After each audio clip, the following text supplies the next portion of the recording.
आंदोलन, किसका फायदा किसका नुकसान। नमस्कार, मैं आपके साथ के राणा, एमपी नेटवर्क देख रहे हैं आप। महाराष्ट्र में मराठा आंदोलन में सभी दल अपना फायदा देख रहे हैं। प्रदेश में स्थानीय निकाय, विधानसभा और लोकसभा चुनाव कतार में हैं। मुश्किल यह है कि राज्य में बीजेपी को छोड़कर सभी राजनीतिक दल कांग्रेस, एनसीपी, शिवसेना में फूट है। ऐसे में यह आंदोलन किसे लाभ पहुंचाएगा, यह सबसे बड़ा सवाल है।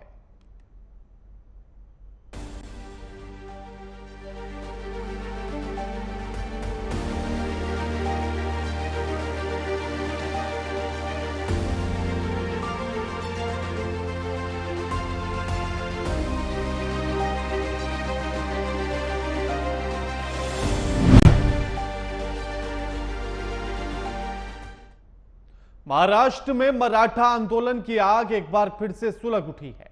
मराठा समुदाय को आरक्षण दिलाने के लिए लोग अब हिंसक रुख अपनाने पर आ गए।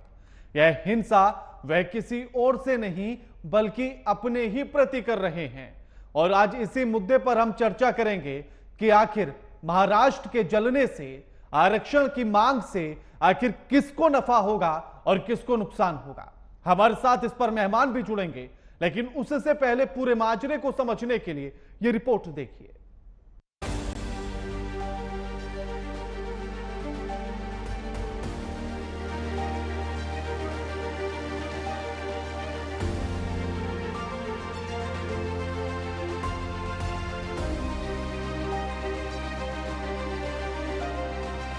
मराठा समुदाय को अलग से आरक्षण देने के फैसले को सुप्रीम कोर्ट ने रद्द कर दिया है। इसके बाद मनोज जारंगे पाटिल समेत कई लोग दावा कर रहे हैं कि मराठा समाज मूल रूप से कुणबी जाति से है, यानी मराठा समुदाय को अगर कुणबी प्रमाण पत्र दिया जाता है तो आरक्षण मिलने पर उसे ओबीसी कोटे से लाभ मिल जाएगा। राजनीतिक विश्लेषकों का कहना है कि इससे सभी पार्टियों को नुकसान होगा। भले ही कहा जाए कि महाराष्ट्र में बड़ी संख्या में मराठा वोट है, लेकिन उतने ही ओबीसी वोट भी है। इसका असर चारों पार्टियों पर पड़ेगा। मराठा समुदाय और ओबीसी समुदाय के बीच मतभेद स्थानीय स्तर पर छोटी पार्टियों के गठन या विद्रोह को बढ़ावा देंगे, जिससे वोट बढ़ जाएंगे। किसी के राजनीतिक समर्थन की परवाह किए बिना मराठा समुदाय जिस तरह से आक्रामक और नाराज हो गया है, सभी पार्टियों को उसका सामना करना होगा। अगर ओबीसी बनाम मराठा होता है तो कोई भी पार्टी खुद को केवल ओबीसी की पार्टी के रूप में स्थापित करने की कोशिश नहीं करेगी। अतीत में बीजेपी ने ओबीसी की पार्टी के तौर पर आगे बढ़ने की कोशिश की, लेकिन बीजेपी भी मराठा समुदाय को नुकसान पहुंचाकर ओबीसी की पार्टी बनने का जोखिम नहीं उठा सकती। बीजेपी को ओबीसी वोटों से ज्यादा मराठा वोटों के खिसकने का खतरा है। यह सच है कि दूसरे राज्यों में बीजेपी का फोकस ओबीसी वोट हासिल करने पर रहा है, लेकिन महाराष्ट्र में मराठा वोटों को छोड़कर ओबीसी वोट लेने से कोई खास फायदा नहीं होगा। फिलहाल राज्य में ओबीसी कोटे से आरक्षण 19% है। ओबीसी समुदाय के संगठनों का मानना है कि अगर इसमें मराठा समुदाय को भी शामिल किया गया तो आरक्षण का फायदा नए प्रतिभागियों को मिलेगा।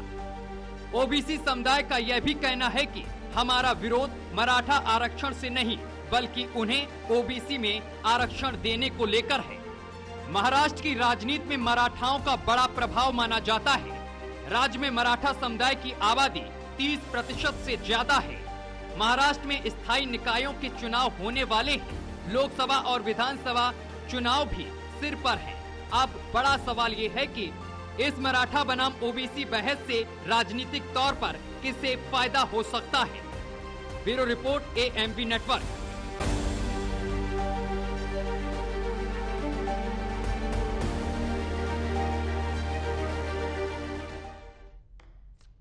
आप हमारे साथ जो मेहमान जुड़ गए हैं इस मुद्दे पर चर्चा करने के लिए, उनसे आपका परिचय करा देते हैं।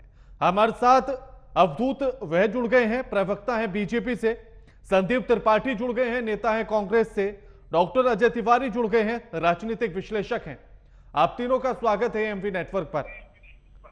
अवधेश जी, सर्वदलीय बैठक होती है, आरक्षण देने की बात भी कही जाती है, अब कैसे ये चीज संभव हो पाएगी कि उनको आरक्षण दिया जाए और ओबीसी को भी समझा लिया जाए? देखिए, संविधान में आज शेड्यूल कास्ट, शेड्यूल ट्राइब को संवैधानिक मान्यता से आरक्षण मिला है। मंडल आयोग के बाद ओबीसी में जो समाज जुड़े गए हैं उन्हें भी संसदीय रूप से स्थायी आरक्षण मिला। अभी यदि दो चीजें हैं, एक तो मराठा एक अलग जाति समुदाय पकड़कर उनको आरक्षण देना, या मराठा को ओबीसी समझकर ओबीसी के अंतर्गत आरक्षण देना। हाँ। जो पहली बात है कि मराठा को एक अलग जाति समझकर आरक्षण देना, तब we are exceeding the total reservation quota of more than 50%।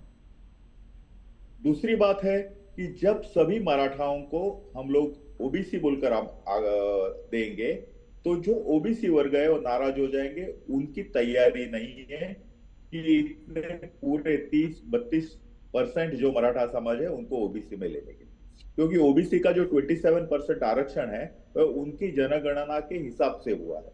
तो अभी यदि मराठा समाज को भी ओबीसी में लाना है तो 27% का बढ़ाना पड़ेगा। एक तो बढ़ाना पड़ेगा तो परसेंटेज बढ़ेगा तो भी इट इज एक्सीडिंग 50%। तो सबसे पहले राणा साहब, यह सामाजिक विषय है, यह राजकीय विषय नहीं।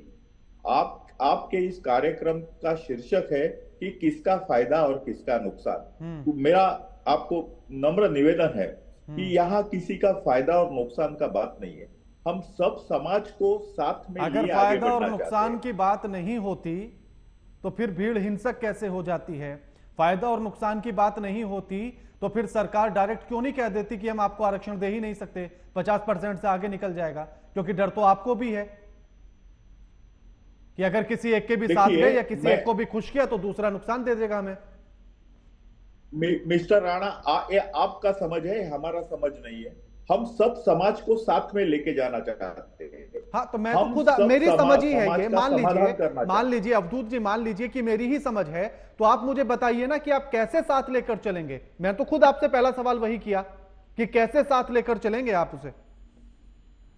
तो मुझे कहने दीजिए, मेरा जो कमेंट है कि फायदा और नुकसान की बात सामाजिक समस्या पे नहीं आती, इसका राजकीयकरण किसी ने भी नहीं करना चाहिए। क्योंकि मराठा समाज में केवल भारतीय जनता पार्टी के समर्थक नहीं है, कांग्रेस के भी है, शिवसेना के भी है, एनसीपी के भी है, कम्युनिस्टों के भी है, सभी लोगों के समर्थक है। और ये समाज ये पार्टी से उभर कर पूरा समाज बोलकर साथ में आया है। अभी उनकी भी कुछ प्रॉब्लम्स है, कॉन्स्टिट्यूशनल कुछ प्रॉब्लम्स है, लोगों के कुछ प्रॉब्लम्स है। ये आदरणीय मुख्यमंत्री जब थे हमारे देवेंद्र जी फडणवीस ने मराठा समाज को आरक्षण दिया था क्या? दिया था। तब लोग खुश थे क्या? लोग खुश थे। मुंबई हाईकोर्ट ने उस आरक्षण को समर्थन भी दिया था। इतना होने के बाद ये मामला जब सुप्रीम कोर्ट में गया, किसी ने उसको मना कर दिया। अवधूत जी, मेरा सवाल वही है, वो जो कहानी आप बता रहे हैं ये तो सबको पता है कि आपने 16% मराठाओं को आरक्षण दिया था, लेकिन वो 50% से ज्यादा हो गया था ना जो मानक दिए गए हैं। तो मैं आपसे वही पूछना चाहता हूं कि आप दोनों के बीच सामंजस्य कैसे बैठाएंगे? आप किसका कम करके मराठों को देंगे या ओबीसी में शामिल करेंगे? तो ओबीसी को कैसे मनाएंगे कि इनको भी अपने साथ रख लीजिए? पहली बात मेरी पार्टी की स्पष्ट विचारधारा है कि जो होगा और स्थायी स्वरूप में होगा और कायदे से होगा, संसदीय प्रणाली से होगा, लोकशाही मार्ग से होगा और डॉक्टर बाबा साहेब आंबेडकर ने जो संविधान दिया है वो ढांचे में होगा। ये तो पहला स्पष्ट रूप से। दूसरी बात है कि तो पहले जो 16% दिया गया था, पहले जो 16% दिया गया था, तो क्या वो मानकों के आधार पर था? क्या वो नियम के भीतर था जिसकी आप बात कर रहे हैं? बिल्कुल मानकों के आधार पर था। इसके लिए अगर मानकों के आधार पर तो सुप्रीम कोर्ट ने रद्द क्यों किया उसे? उसमें कुछ कमियां थी। कुछ कमियां नहीं थी, 50% से ऊपर सीमा जा रही थी, इसलिए रद्द किया था। राणा जी, एक तो आप बोलिए, देखो। हाँ, ठीक है संदीप, मौका दूंगा आपको, दोबारा से मौका दूंगा। पूरा समय दिया है, पर्याप्त समय दिया है। संदीप जी, अब कैसे मनाया जाएगा? क्योंकि आपकी पार्टी के नेता भी इस्तीफा दे रहे हैं, आपके विधायक भी इस्तीफा दे रहे हैं, तो फिर कैसे समझाया जाएगा और कैसे मनाया जाएगा? सर ये अभी तो जो सत्ता में है उनकी जवाबदेही है। और सर अभी आपने इंट्रो में बता दिया, हम लोग तो बटे हुए लोग हैं, तो फायदा नुकसान तो जो भी होगा बटे हुए लोगों को तो फायदा होगा नहीं सर। जो सर भाजपा इकट्ठा है सर, फायदा तो उसी को होगा आपके हिसाब से। ठीक है सर। अभी हमारे अवधूत सर ने बताया कि जो है इनके मुख्यमंत्री आज भी देवेंद्र फडणवीस हैं। आज भी इनके मुख्यमंत्री एकनाथ शिंदे नहीं बन पाए।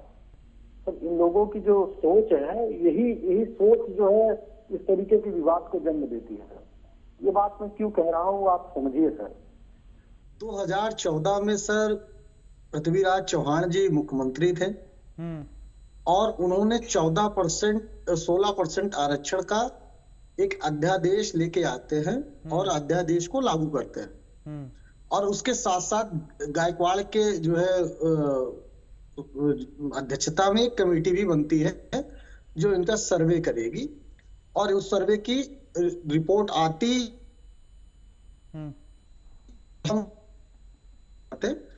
2014 में सत्ता में चुनकर ये चले आए सर।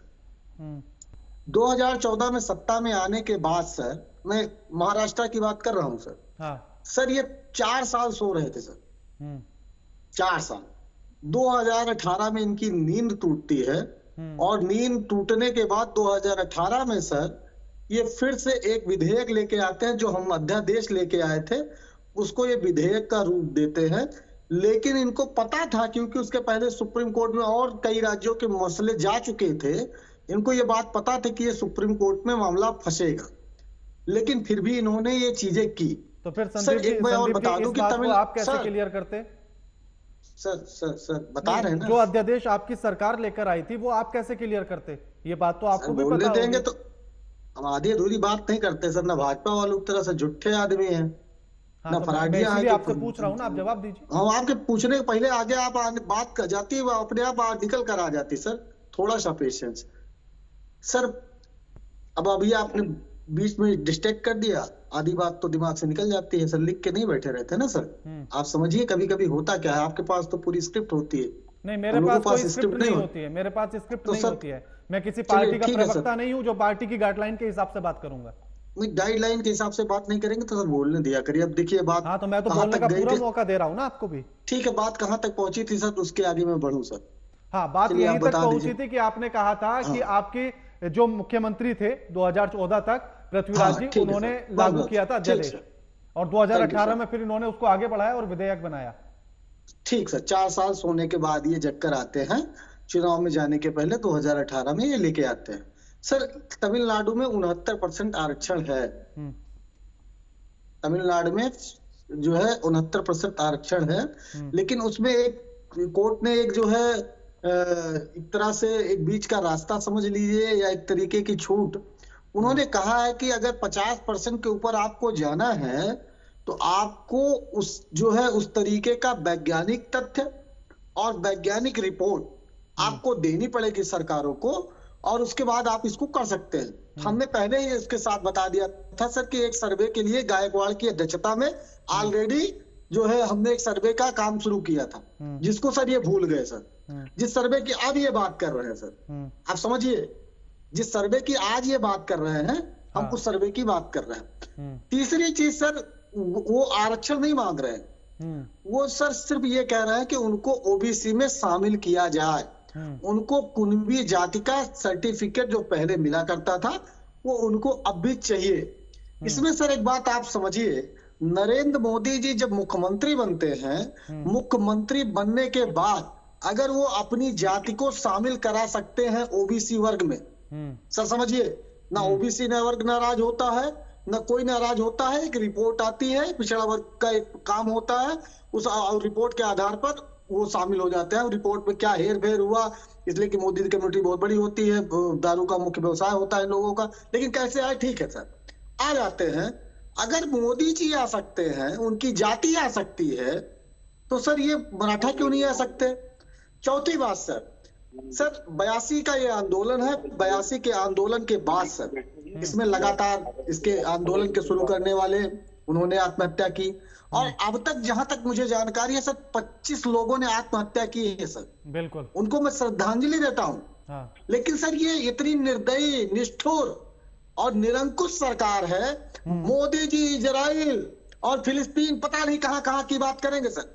यहाँ लोग मर रहे हैं, एक शब्द नहीं निकलता सर। अभी शिरडी होकर आए हैं ये, जिन्होंने अपनी जाति को सर रिक्वेस्ट है एक बात और, हाँ। जितना समय आपने सर अवधूत जी को दिया उससे 1 मिनट कम मुझे दीजिएगा सर। ये तो अपनी जात को शामिल सर रिक्वेस्ट है, हाँ। आ जाने दीजिए बात।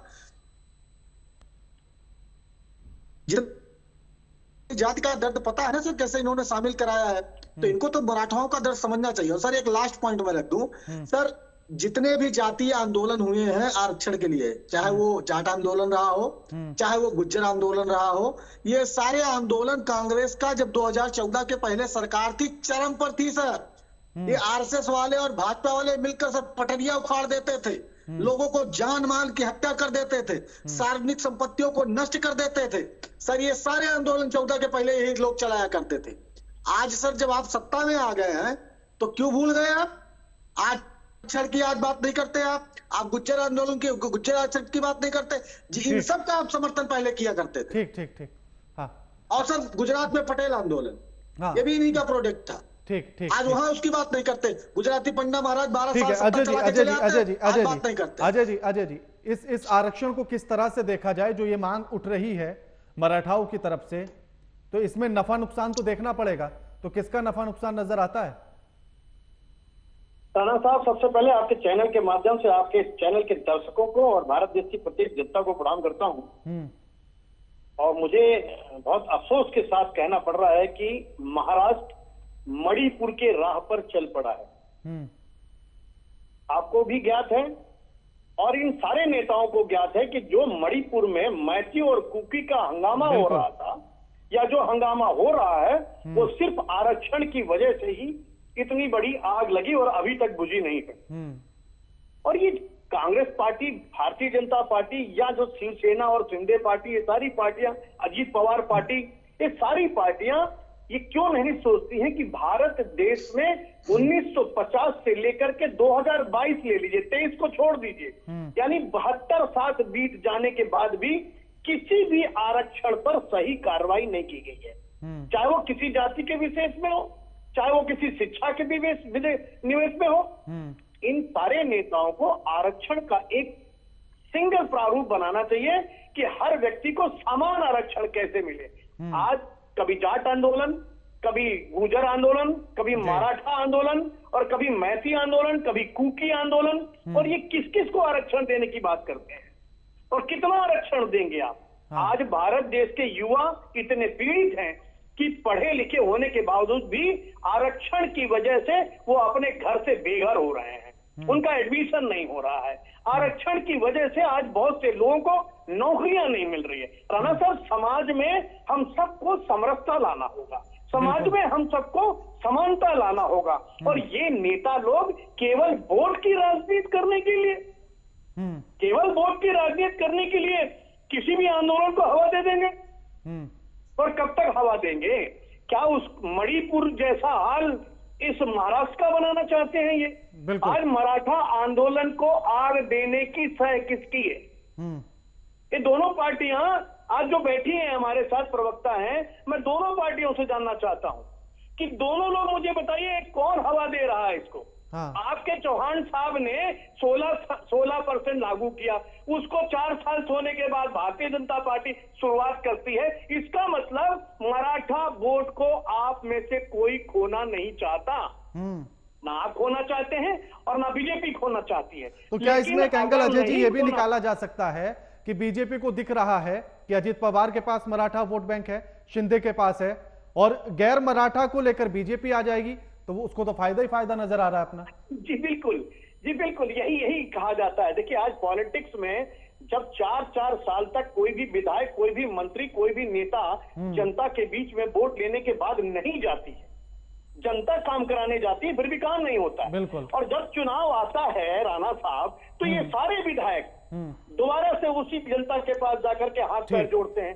तो अब जनता भी समझ चुकी है कि हमें कब आंदोलन करना है, हमें कब मांग रखनी है, कब पेंशन मांगना है, कब आरक्षण मांगना है, कब रोटी मांगना है, कब कपड़ा मांगना है। और शायद इसीलिए जनता इस आंदोलन को करने में तैयार है कि 2024 भी नजदीक है और भारत देश के 5 राज्यों के चुनाव के बाद 2024 का खेल भी नजदीक है। बिल्कुल बिल्कुल। अवधूत जी, फायदा नुकसान तो जरूर देखा जाता है, राजनीति हो और उसमें फायदा नुकसान न देखा जाए तो असंभव सी बात हो जाएगी। आप भले से ऊपर से कितनी भी अच्छी बातें कर लीजिएगा, तो इसमें फायदा नजर आ रहा है?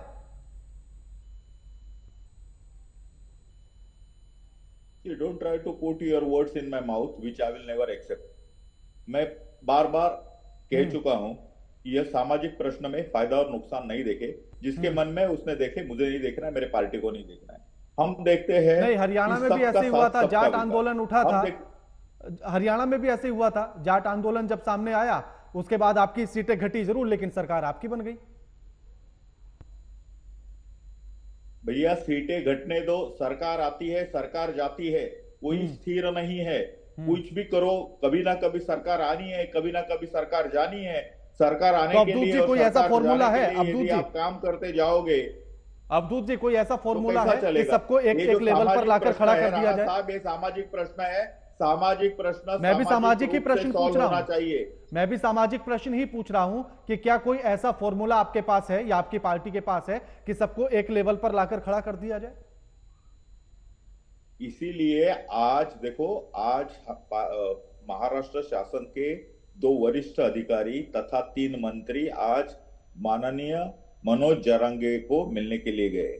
जो लीगल स्टेटस है इस पूरे मामले का वो उनके सामने रखा जाएगा कि क्या लीगल स्टैंडर्ड है, लीगल स्टेटस क्या है, लीगली क्या होने वाला है, सरकार क्या करना चाहती है। विशेष अधिवेशन बुला के एक ठहराव करना है तो ठहराव पारित होगा, लेकिन ठहराव पारित होने के बाद आरक्षण मिलेगा क्या? हमें क्या चाहिए? हमें आरक्षण चाहिए। मराठाओं को स्वतंत्र प्रवर्ग में आरक्षण चाहिए और उस स्वतंत्र प्रवर्ग में आरक्षण देने के लिए हम कटिबद्ध हैं। मैं सिर्फ 1 मिनट और लेता हूं और मेरे वाणी को विराम देता हूं। संदीप त्रिपाठी जी ने कहा है कि हमने आरक्षण दिया और बाद में 4 बरस हो गए। संदीप जी, यदि झूठ बोलना है तो सामने वाला कोई दूसरा कोई छोटा बेटा हो जिसको कुछ मालूम नहीं, उसके सामने बोलिए। मैं आपको बताना चाहता हूं, आदरणीय हमारे तब के मुख्यमंत्री और आज के उप मुख्यमंत्री देवेंद्र जी फडणवीस ने जो आरक्षण दिया था वो आरक्षण हाईकोर्ट में कायम रहा, लेकिन जब सुप्रीम कोर्ट में गया तब ठाकरे की सरकार थी। ये आप उस सरकार में शामिल थे और आपने अच्छे वकील नहीं दिए, आपने अच्छे कागज पत्र नहीं दाखिल किए। ठीक है संदीप जी जवाब दीजिए। 30 सेकंड लास्ट कमेंट नहीं किया। अवधूत जी आपकी बात पूरी हो गई। अवधूत जी बात हो चुकी है, बात आ चुकी है, जनता ने सुन ली है।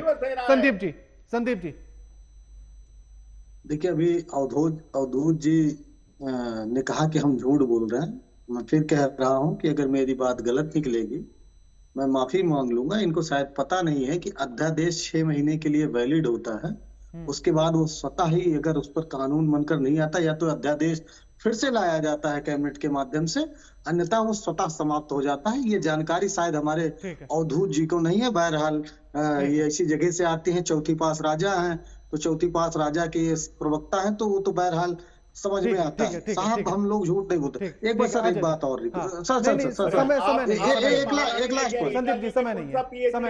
अरे बुढ़ापे में जरा मत चिल्लाइए, पानी दीजिए ठंडा, पीएचडी की है और आप गड़बड़ी हो जाएगी। उनको चौथी पास राजा मार के बाहर निकाल, चौथी पास राजा। अजय जी, लास्ट कमेंट आपसे 30 सेकंड की। आखिर क्या बीजेपी को फायदा नजर आ रहा है? एक लास्ट पॉइंट सर, हिंसक क्यों हुआ सर? अजय जी, एक लास्ट पॉइंट है, हिंसक आंदोलन क्यों हुआ एवं कांग्रेस के लोगों ने सफाई दी है। यानी अजय जी, एक लास्ट पॉइंट है कि मैंने आरक्षण दिया और बीजेपी का कहना है कि मैंने आरक्षण दिया, लेकिन जब आपने क्वेश्चन पूछा कि इसका रास्ता क्या है, समानता कैसे आएगा, तो दोनों लोग समानता कैसे आएगी इसका जवाब किसी के पास नहीं है। शुक्रिया आप तीनों मेहमानों का हमारे साथ जुड़ने के लिए और चर्चा करने के लिए। लेकिन सवाल यही है कि आखिर आरक्षण की लड़ाई में कब तक राज्य चलते रहेंगे? कभी हरियाणा, कभी पंजाब, कभी गुजरात और अब महाराष्ट्र। लगातार आरक्षण की मांग पर इस तरह से राज्यों को जलाया जाता है, तो आखिर कब तक? यह समानता कब लेकर आएगी सरकार? लगातार खबरों के लिए देखते रहिए एमपी नेटवर्क। नमस्कार।